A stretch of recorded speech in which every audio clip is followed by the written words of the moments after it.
విజయవాడలో commercial tax అధికారిపై గురువారం రాత్రి ఏసీపీ అధికారులు దాడి చేసిన విషయం తెలిసిందే. ఈ ఘటనపై ఏసీపీ సీఐ సుబ్బారావు మీడియాతో మాట్లాడుతూ గవర్నర్పేట కమర్షియల్ ట్యాక్స్ అధికారి కొండపల్లి శ్రీనివాసరావు వాహనాన్ని విడుదల చేసేందుకు ఓ ట్రాన్స్పోర్ట్ యజమాని 40,000 లంచం అడిగినట్లు తెలిపారు.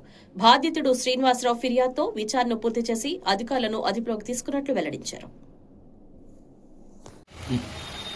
మాకు మా ఏడీ గారి ఆఫీసులో మా విజయన్స్ ప్రకారం ఇన్స్ట్రక్షన్స్ ప్రకారం అలాగే ఐటీ మేడం గారి ప్రకారం అలాగే జాండేటర్ పూజా మేడం గారి ఇన్స్ట్రక్షన్ ప్రకారం మాకు రాబడిన సమాచారం కంప్లైంట్ వచ్చింది. ఆ కంప్లైంట్లో ఏమిటంటే ఆయన 10వ తారీఖుని 1 ఏరియాలో ట్రాన్స్పోర్ట్లో ఐటమ్స్ వచ్చినాయి. బయట వచ్చినాయి ఐటమ్స్ అంటే ఎలక్ట్రికల్ ఐటమ్ గూడ్స్ వచ్చినాయి. దాన్ని తీసుకొని మొట్టమొదటి బేసిక్ తీసుకొస్తుంటే కొండపల్లి శ్రీనివాసన్ అతను చేయలేక పనిచేస్తుంటారు.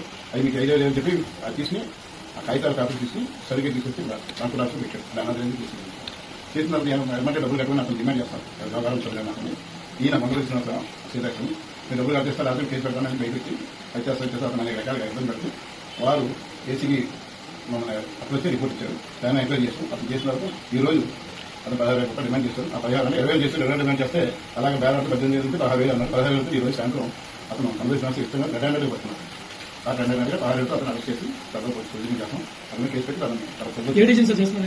యాక్చువల్గా అయితే గవర్నర్పేట అంటే ఇంకో తెలుసు గవర్నర్పేట అటు ఇటు చేస్తారు ఇచ్చేస్తారు. కానీ అతనికి అవసరం సిపిఎస్ అధికారులు అతను అటెండ్ ఆఫీస్ అవార్డు అతను ఈ చేసే అవసరం తీసుకొని అమోదు చేయాలి. అతను ఇండివిజువల్గా ఇదే అతను ఇదేంటే అతను పోలీసులు అడ్డు పెట్టి చేసి డిమాండ్ చేశారు. 20,000 డిమాండ్ చేశారు. 1 చెప్పి కొంత మాట్లాడారు. అది అతను కంప్లైంట్ ఇవ్వడం మీకు చేశారు. అంత డిమాండ్ అంతా వచ్చింది.